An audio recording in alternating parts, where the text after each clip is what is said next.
Thank you, and I'm very happy. Is this on? Okay.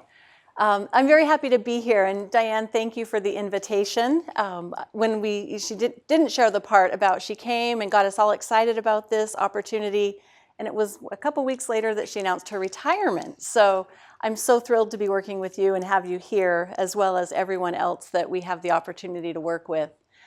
So I'm going to talk a little bit about WECC, and as Diane said, it's probably a little known agency or organization that's part of what we call the fabric of this industry. So we'll spend a little bit of time, but before we do that, I want to dive into a little bit of history and set some context for you. So if you think about the electric system, and all of us use it every day, and we probably don't think about it. You flip a switch and the light comes on, and that's the way it's supposed to be. Well, this whole notion of reliability really started back in 1965 with a blackout. Some of you may have heard of this or may be familiar with it, but it was in the Northeast, up in New York and Canada and on up into Ontario a bit. And it's how things happen in this industry. Something bad happens and we learn from it and we respond. The slide here talks about 30 million people losing power, some of them for up to 13 hours. And so what started to happen as a result of that is reliability councils were formed. And back in the late 60s, there were 10 of them that were formed. And the Western Systems Coordinating Council, which is really the predecessor to WECC, was formed. It was a voluntary type program, really brought together utilities and operating entities in the space to talk about how do we make sure we don't have a blackout, that 30 million people lose power for up to 13 hours. So we went along for almost 40 years. And guess what happened? We had a blackout. August of 2003, same part of the country. New York on up into Canada, we had another blackout. But something was different this time. If you think about 2003, it was 2 years after what we all now refer to as 9/11. So you're in New York City and the power goes out, and you're stuck in the subway, or you're stuck in a building or an elevator, and the first thought that comes to your mind is probably terrorism. That gets people's attention, and our country was in a very different state. It was also the second time we'd had a massive blackout affecting millions of people for up to 13 hours. So what happened now is Congress steps in. As a society, we'd grown more familiar and comfortable and reliant upon a reliable source of electricity.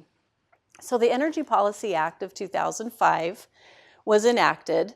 It gave an agency called FERC, the Federal Energy Regulatory Commission, the responsibility to certify an Electric Reliability Organization, or ERO. And I'm sorry, I'm filling you with all sorts of acronyms, and there will be more, I promise. So what was really unique about this is the industry was the responsible party to develop the standards. If you think about the power grid and the complexities of pulling together some sort of generating source, combustion, heat, we make electricity, apparently the people at the time thought the best folks to identify what were the required standards would be the industry, those experts who were responsible for generating and producing and transferring the energy. Part of the legislation was that FERC would designate someone as the ERO, the Electric Reliability Organization, and in this case, it is NERC. So I'm going to switch to this next slide. It makes it a little bit more clear to see a picture.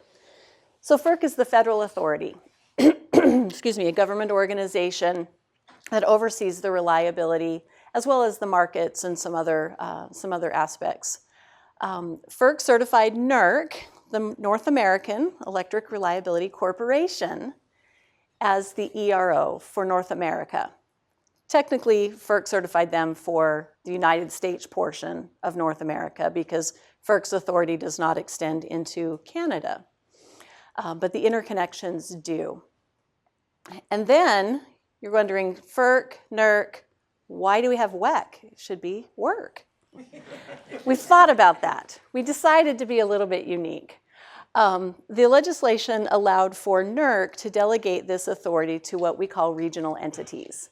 And you'll see there on the map, you have a view of the interconnections in North America. If there's should have asked, is there a pointer? Well, so the blue portion up in the northeast, there are 4 interconnections in North America. The Quebec interconnection, the Eastern interconnection, which is the red, gray, and purple, and down into Florida, is known as the Eastern interconnection. Texas, the state of Texas, is its own interconnection in the yellow portion. And then you have the Western interconnection, the green area. And WECC is the regional entity for the Western interconnection, which, as you can see from the map, is 2 Canadian provinces, British Columbia and Alberta, all or part of the 14 western states, down into just a little part of Mexico in the Baja California. So it's a large area, and this green area operates as a synchronous machine. This area is synchronized with a few DC connections into the Eastern interconnection and into Texas. But for all intents and purposes, when we manage and refer to the Western interconnection, it's this green area. The rest of the country is managed by regional entities, and you'll see them there on the map. So I'm going to push forward. So let me just kind of pull together a little bit of the history in this one slide. So the predecessor to WECC was the Western Systems Coordinating Council, and it began in 1967 following the blackout in the Northeast.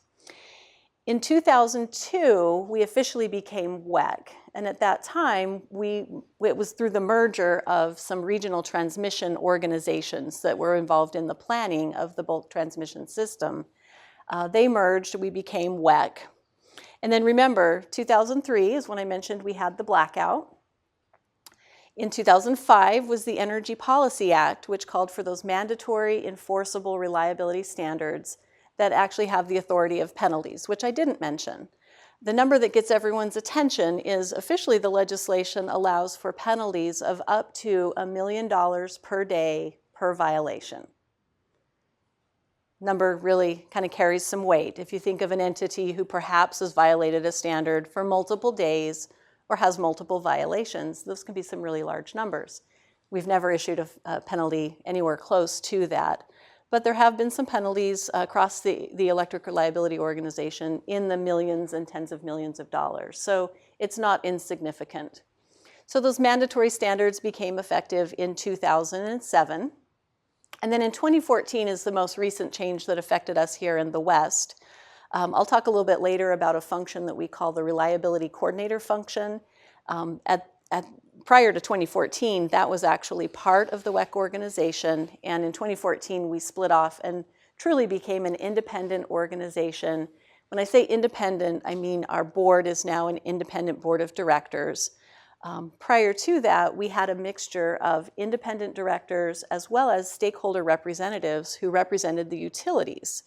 And you can sort of see a potential conflict inherent in that if you have utility overseeing the organization that oversees reliability and mandatory standards. So that change took place in 2014. So today, WECC is this independent organization with a social welfare mission. And I mention that because it's important to delineate us from our past, where we were essentially a trade association that represented utilities and the members. We still have members. In fact, our member classes cover a wide range from large investor-owned utilities, municipal utilities, co-ops, as well as NGOs and other interested organizations and state and regulatory policymakers and provincial authorities. So we have a very broad membership, and as you can imagine, they bring in diverse points of view, and that really makes for robust reliability discussions. So our mission there, you can see on the screen, is to effectively and efficiently mitigate risks to the reliability and security of the Western Interconnection's bulk power system. It's a mouthful, but there's a lot of power in that. And the one piece that's really changed over the most recent years is the addition of security. I'll talk a little bit more about security as we get to the end. But it's important that we have a reliable and secure bulk power system. So let me go back to what we started with, which is a blackout. And if you think about the prior blackouts in 1965, 2003, the world was a little bit different place back then. I had to look up to remind myself, when did we get the iPhone? That wasn't until 2007. So in 2003, we didn't have the iPhone. We probably weren't quite as connected to all of our devices. We probably weren't, unless we were really early adopter, driving vehicles that used electricity to charge them. So if you think today, what is the impact of an electric power outage? And let's say we had an electric power outage for 13 hours. If you're that person stuck in an elevator, if you're that person who's relying on medical devices to keep you alive, if you're just the person who's trying to transact business, how do we do it once our cell phone battery doesn't work anymore? So our society has really become so reliant on this, and so we think about it as our why at WECC. And I just share that with you because it really sets a context for us, that we don't think of ourselves as a regulator just doing a task. We really think of ourselves as supporting something that's integral to the modern life. And we see WECC as strengthening that fabric to preserve and improve society's future. So with that little bit of context, I'll cover a couple of other areas that are really what I find interesting about WECC, and that is how we provide value. We don't operate the grid. We don't have our hands on any controls. We don't buy power. We don't sell power. But we do play an integral role, as I mentioned earlier, in monitoring the standards and enforcing the reliability standards, but also in providing some perspective on future reliability issues that we'll all be facing. We'll talk more about those here in a few moments. And then the third element that I think is absolutely critical is the partnership that we have with our entities. So you might be thinking, how does this organization, WECC, manage to oversee entities, have the authority to levy penalties of fairly significant amounts, but also partner? It's an interesting tension, and one that we live with every day. And so we do walk this very fine line, and we're always asking ourselves, how can we make sure to fulfill these three values and making sure that we're delivering on our independence, providing perspective for all of our members, as well as partnering with them through the industry expertise that comes in our member committees. Excuse me just a moment. So as we've continued to evolve, we're looking forward at the grid and what are the challenges that we'll be facing in the coming years. So I thought it would be worth spending a few minutes talking about those. Some of these you may have heard of. Some of them we may be able to share a little bit different aspect of them. But the four near-term priorities that we have at WECC, you'll see on the screen, talking about the changing resource mix, representation of inverter-based resources, which we'll talk a bit about in a moment. I mentioned this reliability coordinator function, as well as we'll talk a little bit about market expansion as we look at the West and how it's changing. And then roles in bulk power system planning. So let's dive into each of these a little bit. And I apologize, hopefully you'll be able to see the numbers on the chart. So this first challenge encompasses a lot, and we could spend hours talking about the changing resource mix. But the way that we're thinking about this is, today we have the grid of the past. In the Western Interconnection in particular, the grid was built over time, and typically generation resources were built near the fuel. So you have a lot of coal in Wyoming and Utah, where that fuel source is located. And then we built long transmission lines to get the power to where it needed to be, to the load centers. And many of those load centers are here in California and the coastal areas up through Oregon and Washington.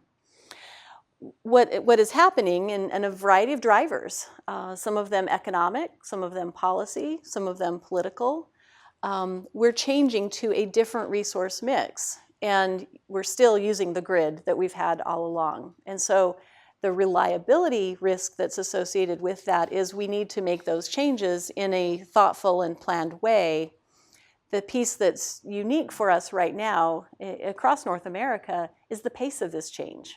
It is happening so fast. If you look back at a chart like this from 10 years ago, you had just tiny, tiny bits, if any, solar. So what you're looking at here is the capacity by fuel type on the left. So this shows in the Western Interconnection the type of generation resources that we have, starting with natural gas there on the right, and going around. You'll see the 9% in the orange is wind, and the purple color is solar there at 7%. So this is if you add up just the nameplate. Whatever this generating resource, if it says it's 100 megawatts, this is that number. So it's just summed. What I wanted to show you is how that translates into actual energy production in a given year. So this is 2018, and you'll see there that the 39% of our natural gas by capacity actually has generated 44% of the energy used in 2018. So it's not a one-to-one equation. And that's because of the different capacity factors that go with each of these generating sources. So for example, the wind there in the orange, capacity 9% goes to 7% for the fuel type, excuse me, based on energy. As we're thinking about where we're going, the work we do at WECC is typically on a 10-year time horizon. So our latest case is a 2028. We call it an anchor data set. So it's where we say, what does the future look like to the best of the knowledge given to us by our stakeholders? So this is the actual utilities who are submitting data to us at WECC. We don't make this up. This is the expected future based on what we know today. And I just wanted to illustrate what the future looks like in a 10-year time horizon. We're talking about a changing resource mix. And in utility speak, 10 years is a pretty quick pace of change. Really, if we were looking at take the 39% capacity for natural gas, in 2028, that looks like 36% capacity. So there's still a fairly large chunk of the capacity in the interconnection that will come from natural gas. Now, I didn't include an energy view of this. It would be a projection for us, and we have models that would calculate that. But what I want to point out is you look at the wind and solar and the increases in those numbers, and you look at the reduction in the coal, the number on the left there in the gold color. So it is changing, and this pace is very quick. As we continue to plan for this, though, there needs to be a lot of studies and analysis to make sure that the system continues to operate. One of the studies that we've done at WECC, and our studies typically focus on an interconnection-wide view. So they tend to be that broad green footprint, if you will, when I showed the map. So they're not going to be as detailed as if it was a utility doing a very finite, detailed study of their own footprint, because we go for the breadth of this. But in 2017, and we finished it in 2018, we did what we call our gas-electric interdependence study. And as you see, the large percentage of our resource capacity that's associated with natural gas, you might also be thinking, well, what's the risk associated with that? As more of our energy comes from a fuel source that is also infrastructure dependent, where you have pipelines that need to get the natural gas to the power plant. So this is the reverse of what I described in the beginning. We're getting the natural gas in most cases from another location to where the power plant is located.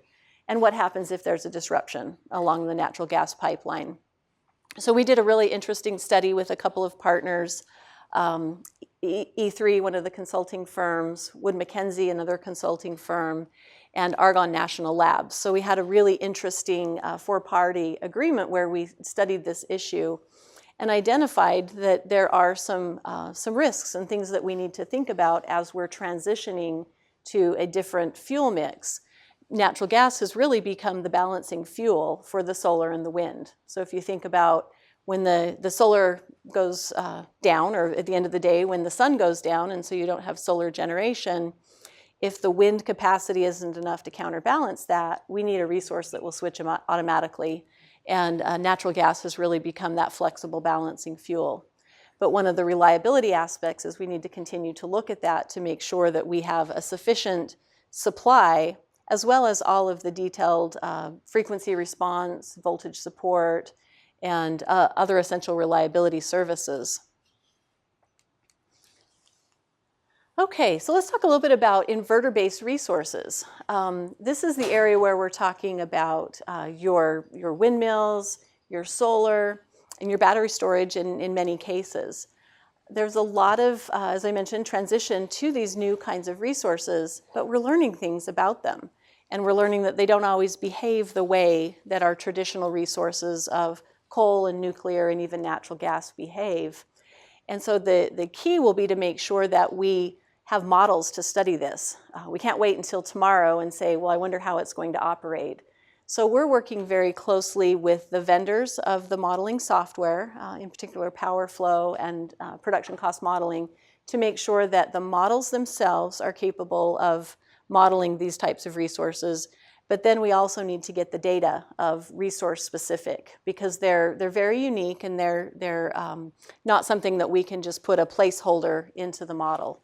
So we have a significant amount of work underway at WECC with our stakeholders to make sure that we can provide these base models for industry to be able to study the future system. We have an example of this, and what we're learning about the inverter-based resources is because they're not the large spinning mass and the rotating machines, they behave differently. And in many cases, they behave in ways that they're programmed, and we don't always know how they're programmed until we find out in real time. This is actually a good news story, because this is a case where we had an event on the system where we lost over 1,000 megawatts of generation, but we didn't have an outage. So that's a good news story. It's also a good news story that tremendous partnership between NERC, WECC, the manufacturers, the suppliers, and other parties involved in these inverters to study them and to find out what happened. And the good news also is that we, in many cases, were able to just reprogram them. These machines they operated exactly as they were programmed. It was just a setting that, and an interpretation of one of the standards as should the machine trip or should it not trip. So this is a really good news story. It originated here in California, which is our learning laboratory for many things that we have going on in the transformation of the grid. And a lot of work has been done on this, and ultimately reliability is best served by this type of partnership. So the reliability coordinator function, and I won't spend a lot of time talking about that, but the reliability coordinator function can be kind of compared to an air traffic controller for the airline industry. The reliability coordinators are the folks who, again, don't have operational responsibility. They don't have their hands on any controls or switches, but they do have oversight of a large footprint, and they have the authority to give directions to an operating entity to preserve reliability. For the last 10 years or so, the Western Interconnection has been served by one reliability coordinator, and we're now in a process where we're transitioning to 4, possibly 5 reliability coordinators. So the key here is that we need to make sure that the transition is managed very well with open communication and a lot of focus on what we call the seams, where the two neighbors abut one another, to make sure that the communication between those entities happens seamlessly, and that we're talking about the right kinds of issues, such as system operating limits, and managing to make sure that we know where the remedial action schemes, a tool that helps us to manage the reliability of the grid. So there's a tremendous amount of communication. The other piece that this map illustrates is that we have also an evolution of the market structures within the Western Interconnection. As you know, we have 2 organized markets in the Western Interconnection. One is in California, and it's operated by the California ISO, and the other is in Alberta. It's just for the province of Alberta. Beyond that, we don't have an organized market structure, but there has been an emergence of what you'll see here, and that's the energy imbalance market. The color coding just illustrates which entities will be joining the energy imbalance market in future years. So the orange area is currently in the energy imbalance market. So you can see that there's been a fairly large adoption of this market structure. There's consideration of additional market structures and perhaps a full RTO, but that is not a decision that's yet been made by the West, and that will happen more on a case-by-case basis. The role for WECC in this is, again, we're not trying to influence any particular outcome, but as we're going through these evolutions, we're bringing together the parties who are involved, and we're trying to study and make sure that we can keep the focus on reliability. And one final area that I'll cover in our near-term priorities is this notion of bulk power system planning. This is another area that there's a long list of entities who are involved in the bulk power system planning, from the actual operating entity who owns the asset. States are involved, planning coordinators are involved. We have the international aspect to this. And there's an order, FERC Order 1000, that also plays into this mix. So there are a lot of stakeholders involved in what the future looks like. One of the things that we learned at WECC a few years ago is we had 2 planning committees. One of our planning committees worked with utilities and studied the future system in a power flow world. And the other planning committee worked with our stakeholders and maybe a little more diverse set of stakeholders in a production cost model world. And when we compared the 2 futures, both were for a 10-year future, the resource mix and the topology was very different.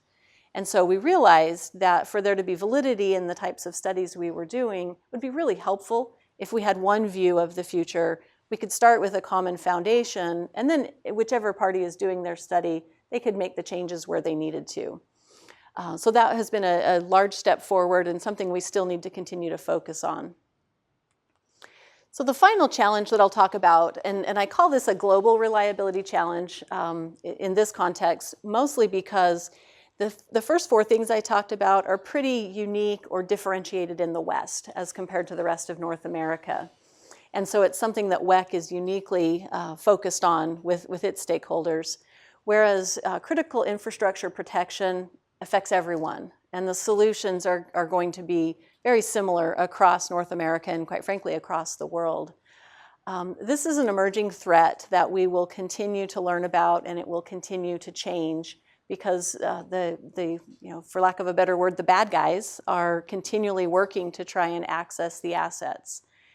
If you think about the bulk power system, we have transmission assets that are out in the open.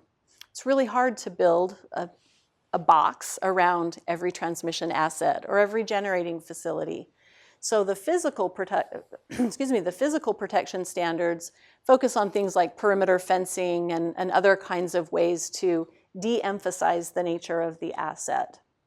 But then the really interesting part is in the cyber world, and that will be a continuing threat and an ever-evolving threat. But some of the simplest things that can happen are things that all of us in this room can focus on. And it's not necessarily, unless you work in a utility, perhaps relevant to grid security, but just the thought, and we spend a lot of time educating our own employees and our stakeholders about the threats that come from things like our cell phones. Clicking on a phishing email, or clicking on an attachment, or clicking on a link in something that isn't where it was supposed to go. It's hard to read a newspaper these days without seeing some sort of access that has come through one of those sources. So the standards that exist in this area are meant to provide the foundation of a good security structure. Through NERC, we have what's called the EISAC, so it's the Electric Sector Information Sharing and Analysis Center. And what this is it's an organization at NERC that partners with industry as well as governmental agencies to try and get a better understanding of the threat landscape. And so in our industry, we try and consolidate all of the information there at the EISAC, and then they can share out updated information to operating utilities if there's a new threat that has been identified. So this will be a challenge for us going forward, and something that we're always working on. So I'll just come back to what we talked about earlier, and that's the value proposition of WECC, kind of that tension between this independent role that we play in our oversight role, monitoring of the standards and enforcing the standards when necessary, providing perspective through our analysis and assessments as we study the future grid, and then partnering with the entities this is a great example of partnership here, and we're so grateful to be involved with Stanford and spending some time learning about these and sharing thoughts and ideas. So it's really how we think about the role we play in the interconnection and how we can add value.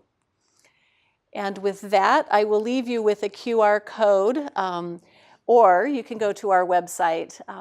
What it spends a little bit of time, if you're interested, is just learning a little bit more about WECC and the role that we play, the cultural transformation that we're going through with our teams at WECC to help everyone really adopt this mindset of the why, and why what we do at WECC matters, and how critical reliability is for all of us. So with that, I thank you for your time and attention, and happy to take any questions. That was fantastic. I would say just looking at reliability, just looking at cost, and just looking at cyber on their own would be hard. Doing all three together seems almost unimaginably difficult to deal with. So we appreciate your work on our behalf. Okay, as usual in this seminar, we start with student questions. Any students have questions immediately? Yes, Patricia Levy.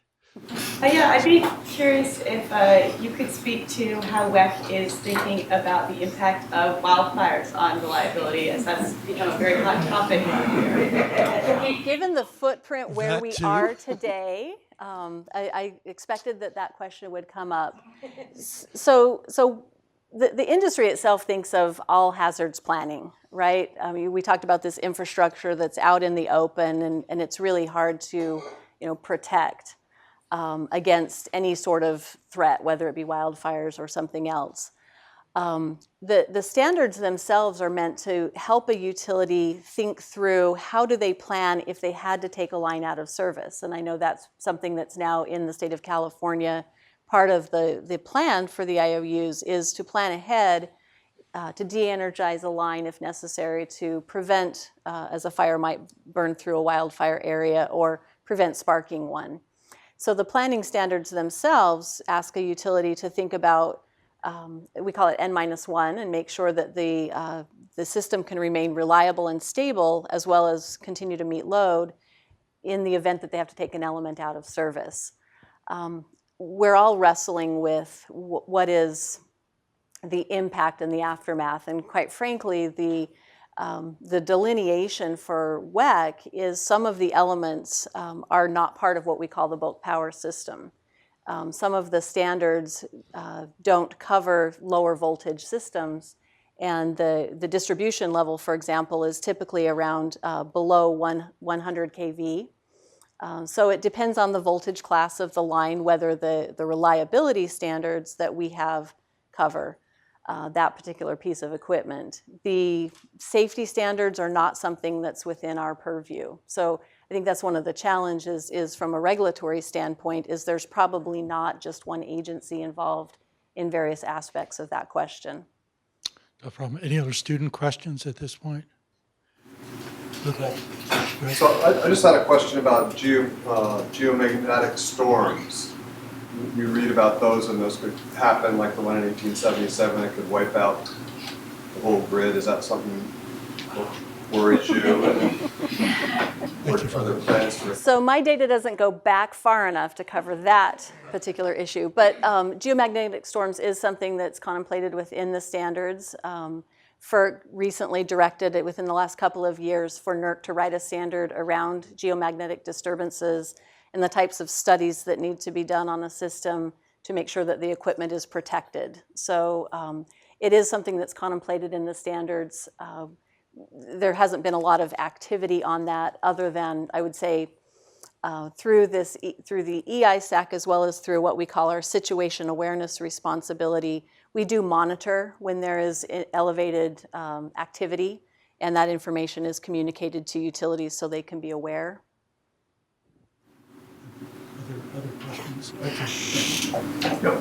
Could you expand further on what standard was violated to cause the two 550 megawatt lines to get shut down?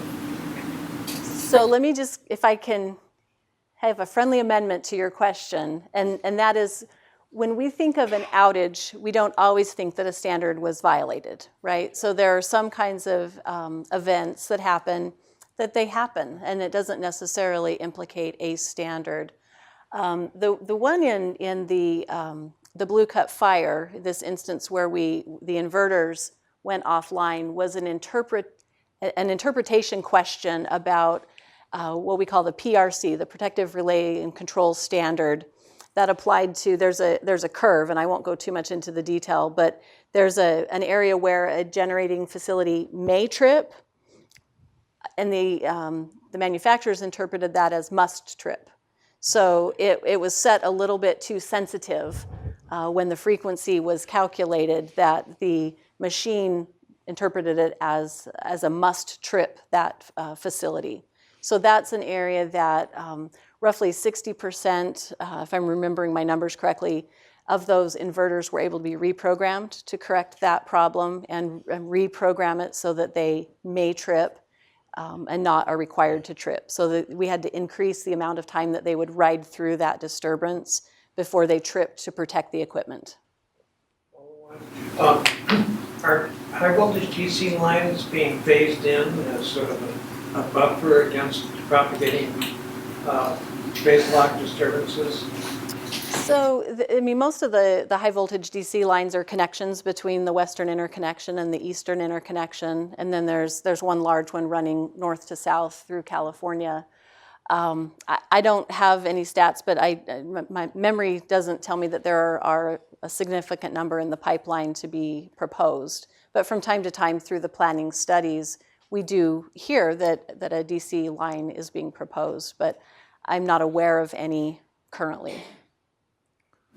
Yeah, without prejudging your example there, what happened in this incident is hauntingly similar to what appears to be the diagnosis of the 737 MAX crashes.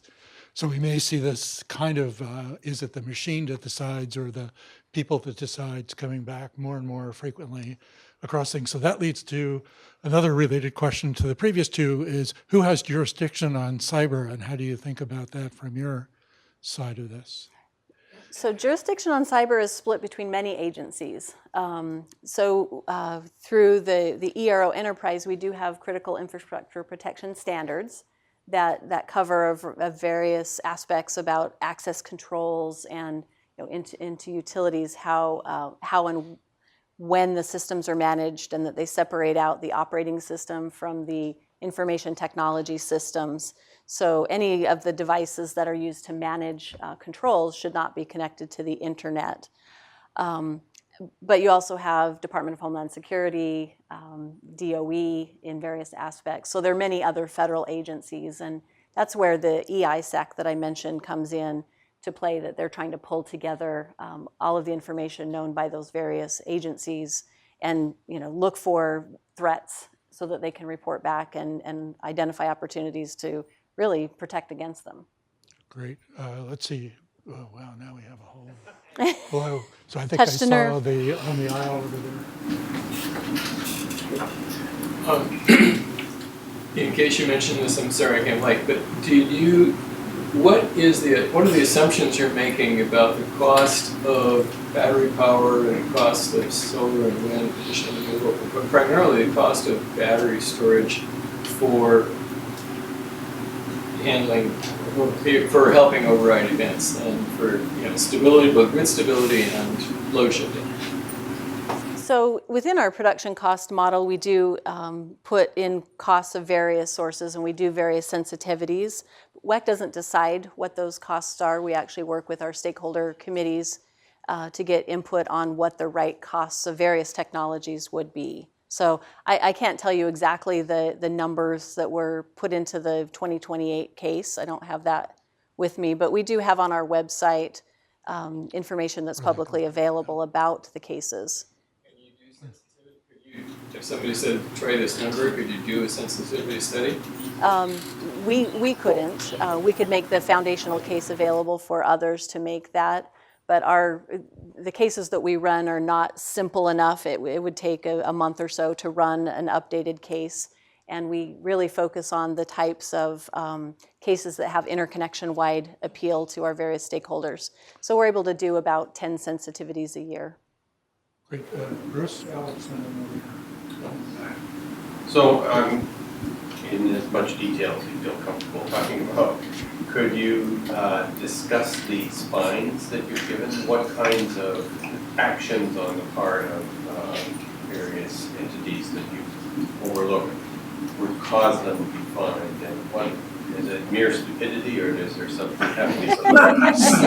Sinister intent. Something deeper in terms of negligence before you start hitting people with fines. We have what we call a penalty calculator. So we identify our violations or potential violations of a standard in severe, moderate, or minimal risk. So we try to categorize the risk, and that gives us our first indicator as to the type of fine that we're considering. We also work with the entity to find out, have they mitigated the fine, or excuse me, the violation? Have they already corrected the problem? We do have opportunities to give them credit, if you will, if they self-identified the problem through their own internal controls. So we sort of reward good behavior. The flip side of that is we also can penalize bad behavior if it's something that they tried to cover up or not report. One of the interesting things about this model is it really is a self-regulatory model. We go out and we audit and we provide oversight, but we also rely on entities having their own internal controls, and if they find something that was not compliant with the standard, they're expected to report that to us. And that means, yes, they could be given a fine for that. So, I mean, there are many. They range from a few $1,000s to a few $1 million, depending on the type of violation, as well as the pattern. So we've been at this since 2007. Originally, the mandatory standards launched on a 3-year audit cycle. So most of our entities we've been to 3 or 4 times.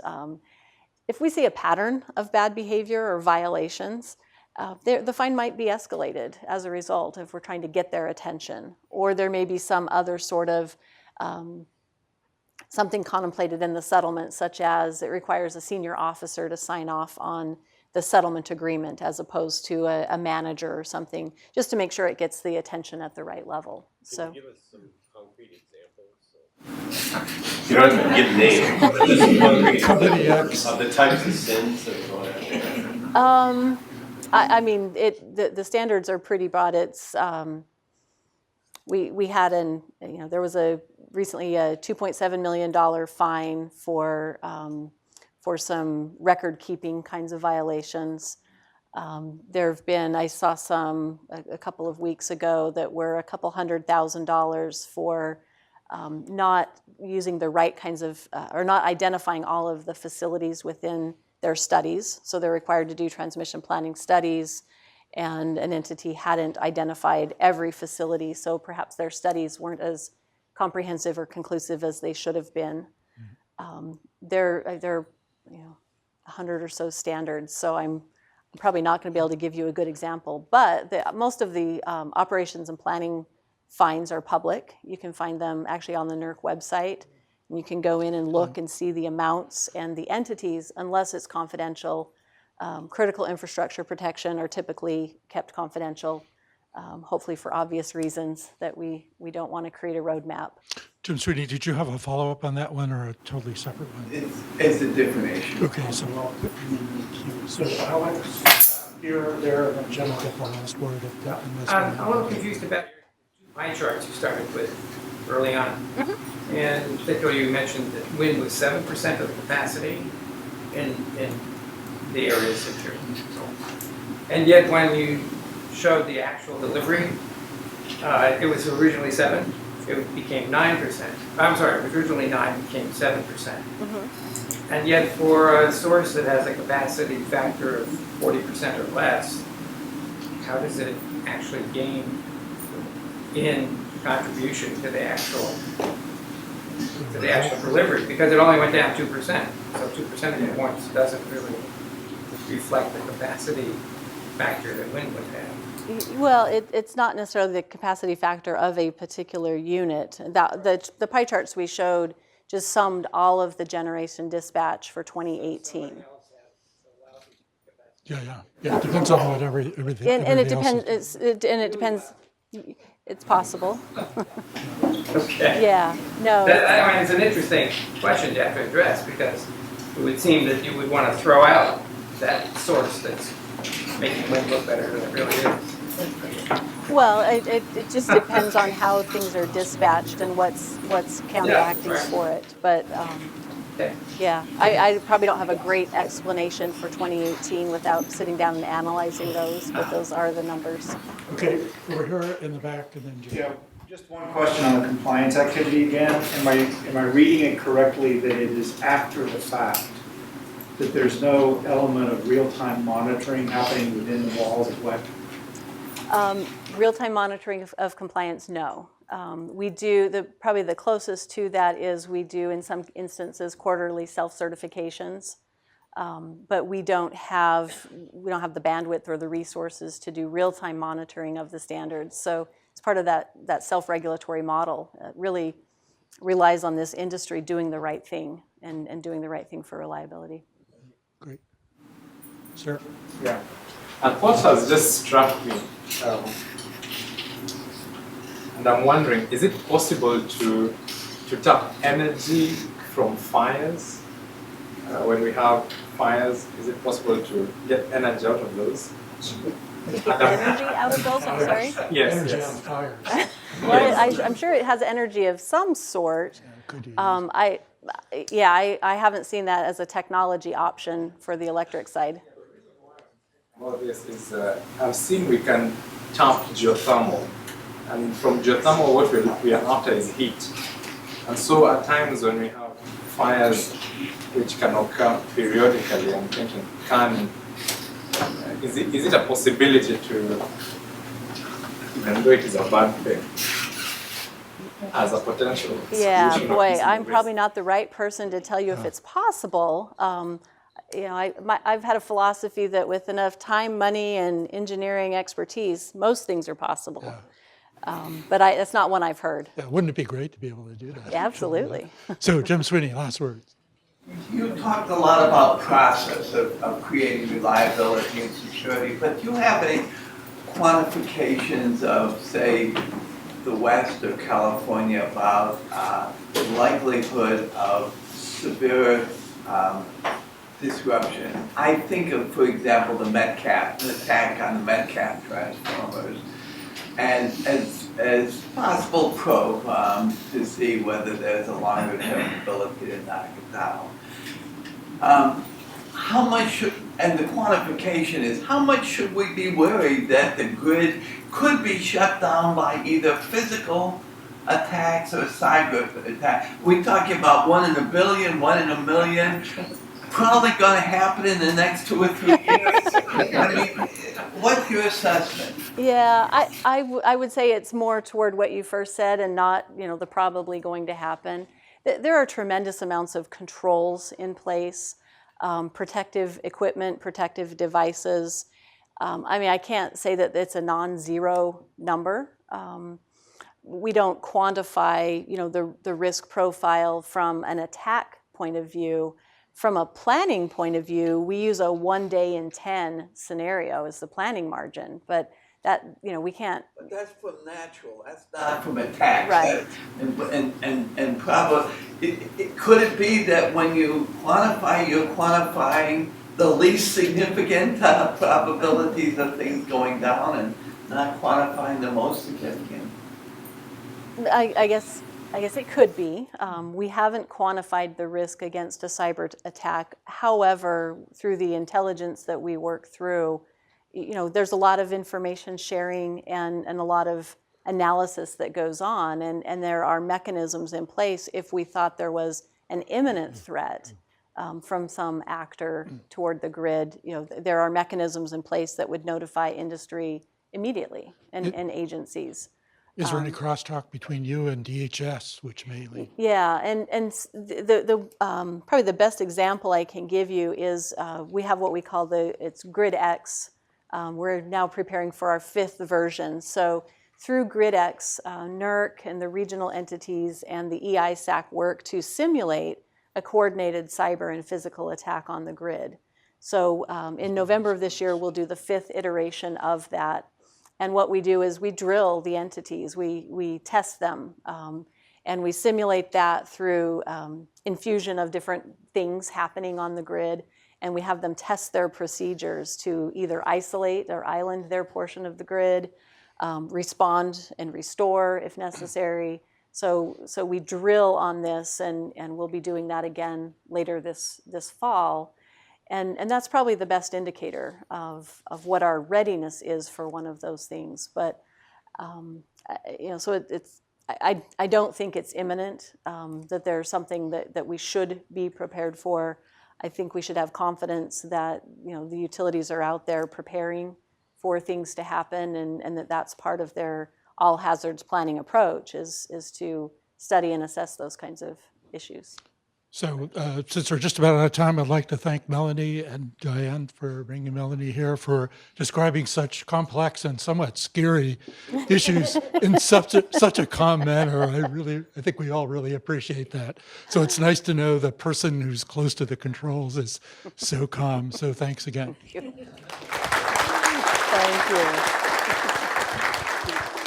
Thank you.